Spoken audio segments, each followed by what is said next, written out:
In the city of Agra, in northern India, on the southern bank of the Yamuna River, there is a building that has been making people cry for nearly 400 years. Not because it is sad, because it is too beautiful to process without some kind of physical response. Architects travel from every corner of the world just to stand before it and try to understand how it was built. Poets have spent centuries failing to describe it adequately, and tourists who have seen it in photographs their entire lives consistently report that nothing, absolutely nothing, prepares you for standing in front of the real thing. It is made of white marble. It changes colour 4 times a day, and it was built by a man who had just lost the person he loved most in the world. So, what is the Taj Mahal? Who built it? How was it built? And why, after nearly 400 years, does it still stop people mid-sentence? Well, let's find out. The story of the Taj Mahal begins not with an architect or an emperor, but with a love story. In 1607, the Mughal prince Khurram, who would later become the emperor Shah Jahan, met a young woman named Arjumand Banu Begum at a royal bazaar in Agra. He was 15, she was 14. He saw her selling silk and glass beads at a market stall, and according to the court historians, he was so struck by her that he went immediately to his father and asked for her hand in marriage. They were betrothed that very same day. They waited 5 years to marry.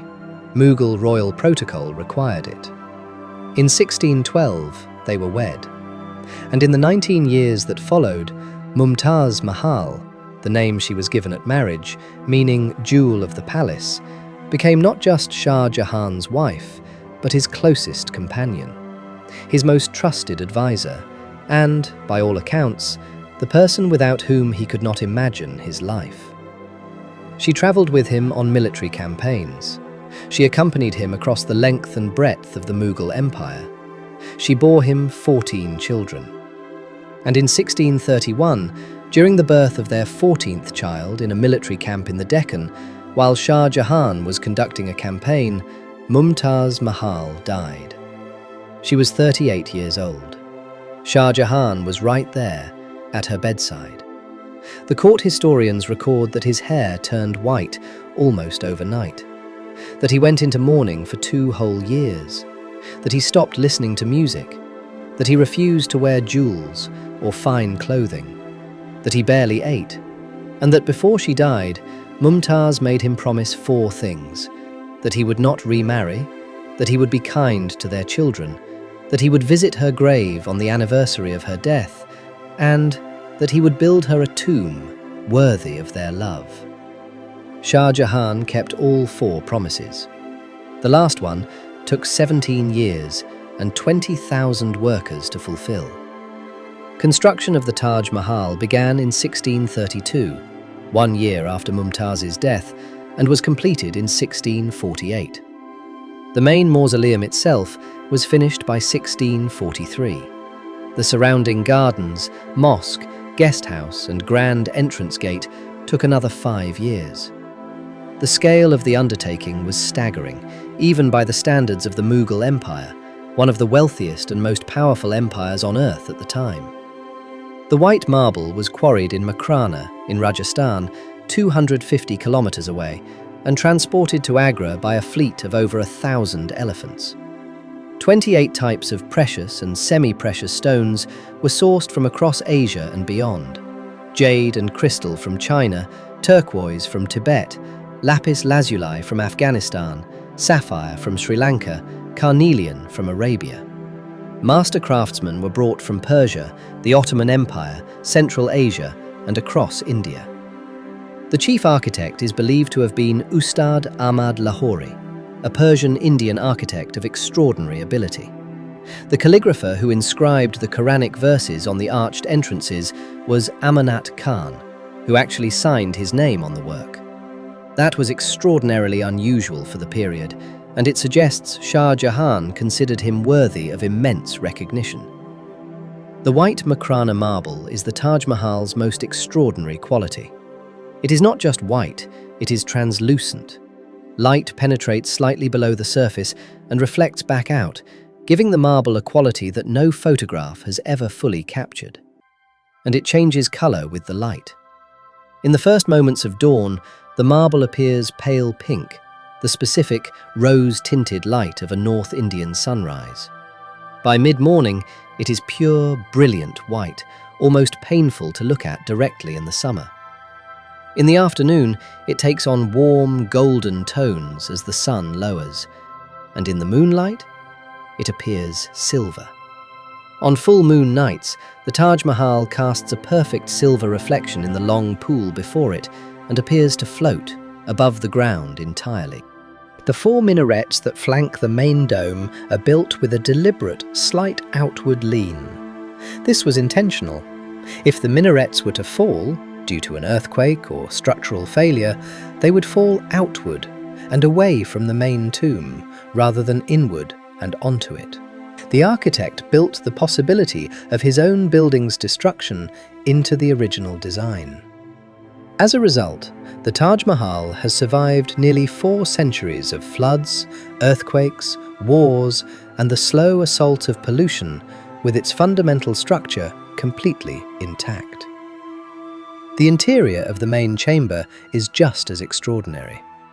At the centre, behind an octagonal lattice screen of carved marble, so delicately worked that light passes through it like lace, sit the cenotaphs of Mumtaz Mahal and Shah Jahan. But these are not the actual tombs. The real graves are directly below, in a lower chamber at garden level, where Mumtaz and Shah Jahan lie buried side by side. The cenotaphs above are just symbolic representations, and Shah Jahan's cenotaph is the only asymmetrical element in the entire Taj Mahal. Everything else is perfectly symmetrical. His tomb was added after his death, an afterthought that breaks the mathematical perfection of the building he designed. You see, he did not plan to be buried there. He planned to be buried across the river, in a matching black marble mausoleum connected to the Taj by a bridge of boats. But he never built it. In 1658, Shah Jahan fell seriously ill. His 4 sons, believing he was dying, began fighting each other for the throne. The 3rd son, Aurangzeb, moved fastest. He imprisoned his brothers, defeated his father's army, and locked Shah Jahan away in the Agra fort, less than a kilometre from the Taj Mahal. Shah Jahan spent the final 8 years of his life as a prisoner of his own son. He was treated with material comfort, his rooms were fine, his food was adequate, but he could never leave. And the one consolation, the one thing that made those years endurable, according to the court accounts, was that from his window in the Agra fort, he could see the Taj Mahal. Every single day. The building he had built for the woman he had loved, standing on the far bank of the Yamuna River. Gleaming white in the morning, golden in the afternoon, silver in the moonlight. When Shah Jahan died in 1666, Aurangzeb allowed him to be buried in the Taj Mahal, beside Mumtaz, where he had always intended to be. The black marble mausoleum was never built. The symmetry of the Taj Mahal was never matched on the opposite bank. There is only the white building and the 2 people inside it. Today, the Taj Mahal receives approximately 7 to 8 million visitors per year, making it one of the most visited buildings on Earth. It has been photographed more times than almost any other structure in human history. And still, people who have seen every photograph, who have grown up with its image, who think they know exactly what to expect, still report that standing before the real thing is completely different from anything they had imagined. Because no photograph captures the translucency of the marble. No photograph captures the way the light changes it, hour by hour.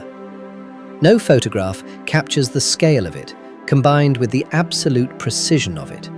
The fact that something so large is also so impossibly exact. And no photograph quite captures what it means to stand before a building and understand, really understand, that it was built by one person for another person. That underneath all the marble and the lapis lazuli and the 20,000 workers and the 17 years, underneath all of it is just a man standing in a military camp in 1631, holding his wife's hand as she died and promising her that he would build her something the world would never forget. He kept his promise. So, that is the Taj Mahal. A love story made of marble, a building that changes colour 4 times a day, an emperor's promise to a dying wife, and one of the most extraordinary things our species has ever built. You can find all the sources in the description. If you like this video, please subscribe. Thanks a lot for watching.